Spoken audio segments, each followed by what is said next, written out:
Le Seigneur nous a bien avertis que c'est celui qui persévérera jusqu'à la fin qui sera sauvé, n'est-ce pas?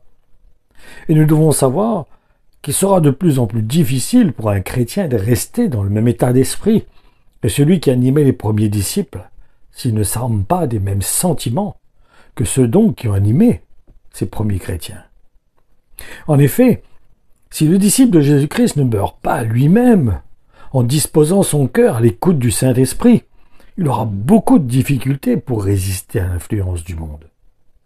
Et s'il veut être comme les disciples de l'Église primitive, je le répète, il aura besoin pour cela de mettre tous ses efforts à écouter le Saint-Esprit. Il y aura aussi la nécessité pour lui d'accepter d'être bousculé par l'évangile de Jésus-Christ, crucifié et ressuscité. Pas un évangile dilué, pas un évangile qui fait plaisir à la chair, mais un évangile au contraire, qui nous emmène à être bouillant, qui nous emmène à être consacrés au Seigneur.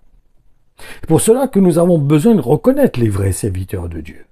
Comme je répète, c'est ceux qui vont emmener l'évangile et qui va nous déranger, qui va déranger notre chair, qui va nous pousser à mourir à nous-mêmes, à porter notre croix, à nous identifier pleinement à Jésus-Christ, aussi bien dans sa mort que dans sa résurrection.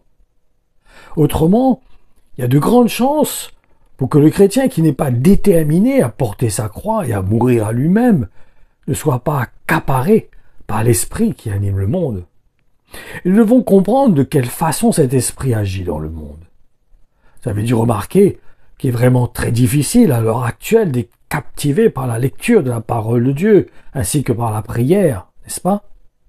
Mais personnellement, depuis ma conversion, j'ai toujours été animé par le désir de dévorer la parole de Dieu. Cela vient du Saint-Esprit qui est dans nos cœurs, bien sûr, qui produit ce zèle, qui produit cette motivation, qui crée en nous ces désirs, ces vouloirs et le faire. Mais je reconnais que pendant une période, j'avais perdu ce zèle. Et je confesse que cela venait du fait que j'avais laissé le système du monde prendre de la place dans mon cœur.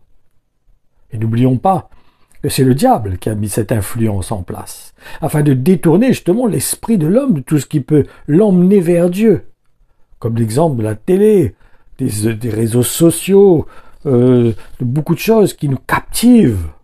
Et il faut savoir que dans la période où nous sommes, il est très difficile justement de captiver l'esprit de quelqu'un sur un sujet, quel que soit le sujet.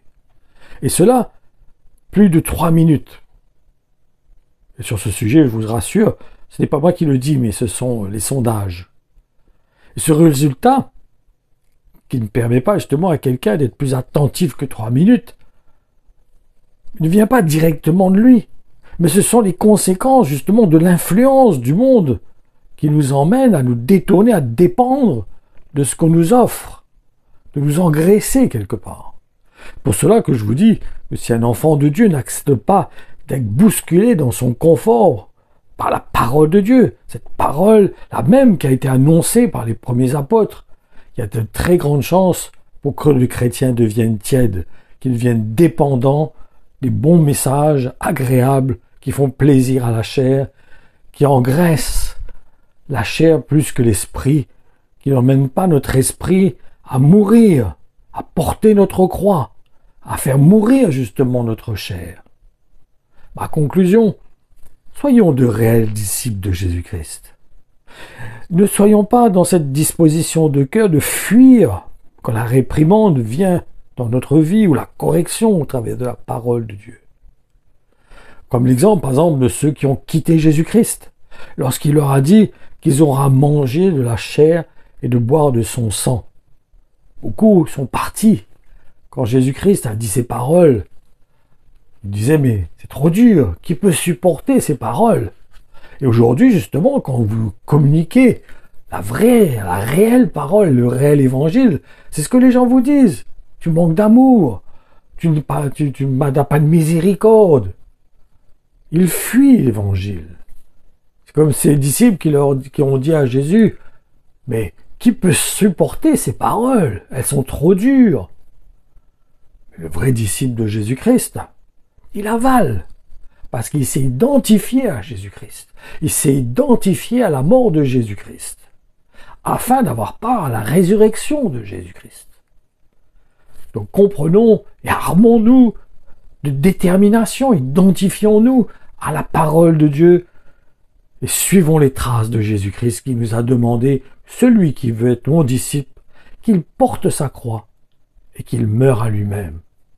Que le Seigneur nous aide chacun d'entre nous à avoir cette disposition de cœur, à être prêt à mourir pour Christ, comme les premiers disciples qui étaient prêts à mourir pour le nom de Jésus-Christ.